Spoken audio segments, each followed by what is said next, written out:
mukomere inshuti zanjye.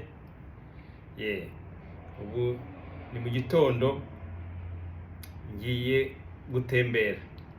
Buri munsi nkora byibuze ibirometero 5 gutembera, kubera ubuzima bwawe.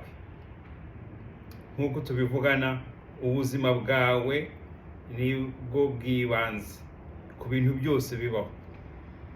Ikintu cyose ugomba kumenya uyu munsi, ugomba guhera ku buzima bwawe kubwiyitaho. Nta wundi uzabwiyitaho, ni wowe. Dore ikintu kigira ubuzima ni iki: amazi. Ugomba kwiga kunywa amazi. Sinari nzi kunywa amazi, ariko nize kunywa amazi. Amazi arafasha. Amazi ntawe uzi icyo akora. Amazi ntawe uzi icyo ari cyo. Amazi nta wayakoze. Amazi ni isoko y'ubuzima. Kwiga kuyanywa ni ikintu cyiza. Kera batwishaga kunywa amazi, ko kunywa amazi atari byiza, kunywa amazi ngo ari ay'abakene, batubuza ikintu gikomeye cyane. Sinzi uwabivugaga, sinzi uwabyigishaga, ariko turi abana batwishe kutanywa amazi. Ugasanga rimwe na rimwe n'amazi adatetse, bakatubwira ko amazi aza gutuma abantu barwara inzoka. Amazi nicyo kintu cy'ingenzi. Ntushobora kumenya icyo ari cyo.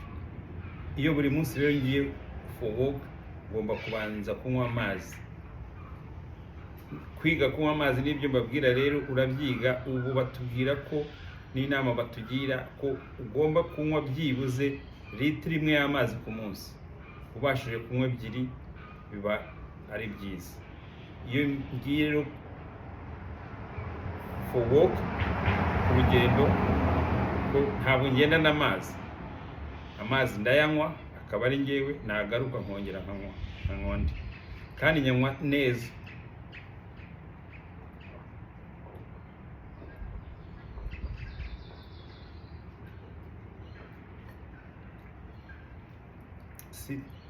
Urayanywa rwose akinjira mu mubiri, ukayumva mu mubiri wose, kuva mu mutwe kugeza amanuka hasi.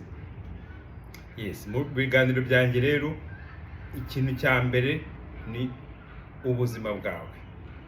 Ugomba kumenya ubuzima bwawe kuri wowe, ukamenya ubuzima bwawe, ikikurimo, ikitagenda neza, ukabyitaho. Hari ubuzima busanzwe, tukagira n'ubuzima bwo mu bitekerezo. Iyo utembera wenyine, utekereza byinshi, ukora byinshi. Hari ibintu byinshi rero ukora, exercise. Ushobora kujya gukina siporo, ushobora kwirukanka, koga se, ni nyinshi. Ariko ugomba kugira iyo ukora buri munsi mu buzima bwawe, cyangwa se mu minsi itandukanye bitewe n'icyo ukora. Iyo witayeho ku buzima bwawe, ukamenya rero ko ubuzima bwawe ari ubwawe, ukamenya ko ubuzima bwawe bumeze neza. Ikindi twavuganaga nyine gihora n'izi mbaraga z'ubuzima ni ibyishimo. Uzahorana ibyishimo iyo wumva ko umubiri wawe umeze neza. Nicyo cya mbere kibaho.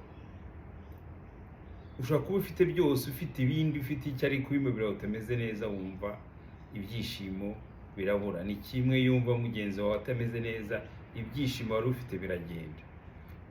Hari igihe tudashobora kubona ko twabikora, ariko rero iyo tubitekereza, umenye ko ibyishimo bituruka ukuntu uba witayeho kuri wowe, ukuntu uba witaye ku buzima bwawe, ibyishimo biraza. Izindi mbaraga nyine tuvugana ni urukundo. Urukundo nyine ni urwo wikunda. Iyo wikunda, ugomba kujya kwiyitaho, ukamenya icyo urya, ukamenya icyo unywa, ukamenya ko amazi uyanywa, ukamenya icyo urya, ukumva ko ubuzima kuko ubukunze, kandi ko nawe wikunze bituma ukunda abandi. Izi mbaraga zose nyine zirahurirana. Iyindi mbaraga nyine tuvugana ni ubwiza nyine. Ubwiza nabwo butwara nuko witwaye. Izi exercice zirafasha, si ubuzima gusa bw'imbere, zirafasha n'ubuzima bwo hanze. Zirafasha n'ubwo bwiza bwawe, no kuba ushobora kuba wiyitaho, no kwambara byose, ubwiza nabwo buri muri ibyo. Izindi mbaraga nyine tuvugana ni zimwe zo hanze z'amafaranga. Amafaranga nayo iyo uyafite ufite ubuzima bwiza ni ikintu cyiza cyane, ni ikintu nyine tugifatanya. Ubwo ni ikintu cyose nyine ko ibintu byose nyine biba bihuriranye. Yes, hari abatayagira, ariko niyo utayafite ufite ubuzima bwiza, izi ngufu zose ziragushimisha. Yes, ikibazo kutayagira no kutagira ubuzima bwiza, ni hahandi nyine umuntu aba ameze nabi. Nibyo rero, nuko cyose aho bihera ku buzima bwawe, your health. Uko niko nabyize, ibi nanjye narabyize, niyize kwiyitaho nkuze, ndabikora ariko birafasha. Niyo mpamvu biganira, niyo mpamvu zishingano zanjye ni ukubibagezaho kugira ngo tujye tuganira buri munsi.